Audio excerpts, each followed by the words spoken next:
Hi friends, welcome back to our channel కేడిపి sports. And ఈరోజు మనం తెలుసుకోబోతున్న topic ఏంటంటే pro kabaddi season 12 కోసం మన తెలుగు టైటన్స్ ఎవరిని కొనుగోలు చేస్తే బెటర్, ఎంత బడ్జెట్ కొనుగోలు చేస్తే బెటర్, అండ్ తెలుగు టైటన్స్లో మరొకసారి ఛాన్సెస్ ఇచ్చే ప్లేయర్స్ ఎవరైతే ఉన్నారో అండ్ రిలీజ్ చేసే ప్లేయర్స్ ఎవరైతే ఉన్నారో మనం ఇవాళ వీడియోలో అయితే తెలుసుకునే ప్రయత్నం అయితే చేద్దాం. అండ్ నా నుండి ఒక చిన్న రిక్వెస్ట్ ఫ్రెండ్స్, వీడియోలోకి వెళ్ళకముందు అండ్ కింద డిస్క్రిప్షన్లో నేనైతే మూవీ ఛానల్ లింక్ అయితే ఇచ్చాను. ఆ ఛానల్కి వెళ్ళి సబ్స్క్రైబ్ అయితే చేసుకోండి. అండ్ ఈ ఛానల్లో ఎలా మానిటైజేషన్ లేదు, బట్ నేనైతే వీడియోస్ అయితే చేస్తాను మీకోసమే. అండ్ బట్ నాకు మీరు సపోర్ట్ చేయాలి అంటే కింద డిస్క్రిప్షన్లో మూవీ ఛానల్ అయితే ఇచ్చాను, అక్కడికి వెళ్ళి సబ్స్క్రైబ్ అయితే చేసుకోండి. అండ్ అందులో కూడా వీడియోస్ అయితే పెడతాను, మీరైతే ఖచ్చితంగా సబ్స్క్రైబ్ చేసుకొని సపోర్ట్ అయితే చేయండి. అండ్ లెట్స్ గో, ఈరోజు వీడియోని అయితే స్టార్ట్ చేసేద్దాం. అండ్ ప్రో కబడ్డీ సీజన్ 12 కోసం మన తెలుగు టైటన్స్ అయితే ఈ సీజన్లో పవన్ శరవత్ని అయితే రిలీజ్ చేయబోతుంది. ఎందుకు అంటే లాస్ట్ సీజన్లో అనుకున్నంత ఫామ్ని మనం అయితే రాబట్టలేకపోయాం. ముందు మ్యాచెస్లో పవన్ శరవత్ బాగానే పర్ఫార్మెన్స్ ఇచ్చినా కూడా ఇంజురీ కన్సర్న్స్ ఉండడం వల్ల కొంచెం తెలుగు టైటన్స్ అయితే వెనకబడిందనే చెప్పాలి అతని పర్ఫార్మెన్స్లో. అండ్ సరిగ్గా లేకపోవడం వల్ల తెలుగు టైటన్స్ అయితే వెనకబడిపోయింది. మీ అందరికీ తెలిసింది, గెలవాల్సిన మ్యాచ్లో కూడా ఓడిపోయాం. అండ్ బట్ ఏంటంటే ఈ సీజన్లో ఆప్షన్లోకి వదిలేసే అవకాశాలు అయితే ఉన్నాయి, అండ్ తక్కువ బడ్జెట్ కొన్ని అవకాశాలు అయితే ఉన్నాయి. అండ్ ఇంకొక మనకి ఛాన్స్ కూడా ఉంది, ఆప్షన్లోకి వదలకుండా పవన్ శరవత్ని ముందుగానే రిటైన్ చేసుకోవచ్చు, అది కూడా తక్కువ బడ్జెట్కి. అది పవన్ శరవత్ ఒప్పుకుంటే. నవీన్ కుమార్ లాస్ట్ టైం మనకి 30 lakhsకి ఢిల్లీకి ఎలాగా ఉన్నాడో మనకైతే తెలుగు టైటన్స్కి పవన్ శరవత్ ఈ సీజన్లో ఉండే అవకాశాలు ఉన్నాయి. బట్ చూడాలి, మరి పవన్ శరవత్ ఇష్టం అనమాట. మరి ఉంటాడా లేదా అనేది పవన్ శరవత్ వ్యక్తిగతం అనమాట. ఉంటే చాలా బెటర్, మంచి పర్ఫార్మెన్స్ ఇస్తాడు అండ్ తక్కువ బడ్జెట్కి అలాంటి ప్లేయర్ దొరుకుతాడు. అండ్ ఆప్షన్లోకి వదిలితే మాత్రం మనకి దొరికే అవకాశాలు అయితే ఎక్కువ లేవు, ఎందుకంటే అతని కోసం చాలా టీమ్స్, బెంగళూరు ఉన్నది, గుజరాత్ ఉన్నది, ఇలాంటి టీమ్స్ అన్నీ కూడా ఛాన్సెస్ తీసుకుంటే అవకాశం ఉన్నాయి పవన్ శరవత్ మీద.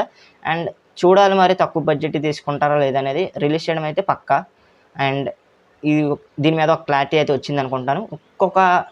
మనకి ఒక ప్లేస్లో కూడా మన తెలుగు టైటన్స్ అయితే వీక్గా ఉంది లాస్ట్ సీజన్లో, అదేంటంటే రైట్ కార్నర్లో క్రిషన్దుల్ లాంటి స్ట్రాంగ్ ప్లేయర్ని కొనుగోలు చేసినా కూడా అతని మెంటల్ హెల్త్ బాగోలేకపోవడం వల్ల మనకైతే పెద్ద పర్ఫార్మెన్స్ అయితే ఇవ్వలేకపోయాడు.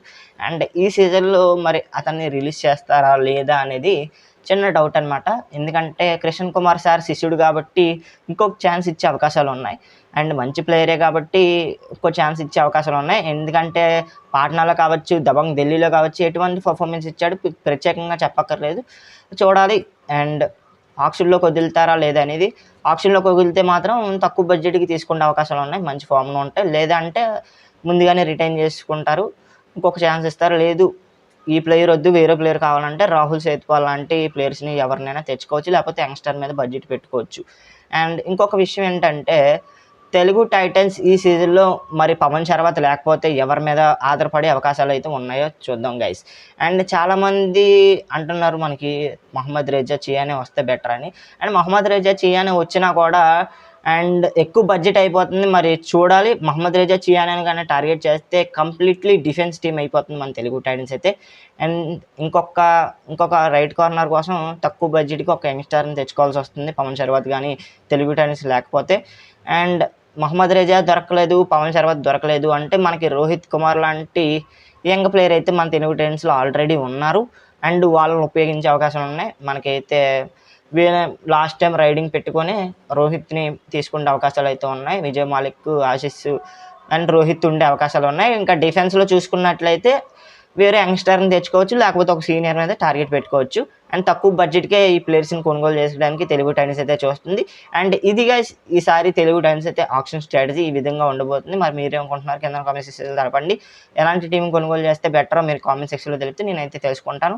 అండ్ వీడియో లాస్ట్కి వెళ్ళిపోయింది. అండ్ నా నుండి ఒక చిన్న రిక్వెస్ట్ అని ముందే చెప్పాను కదా, కింద డిస్క్రిప్షన్లో ఛానల్ లింక్ ఇచ్చానని.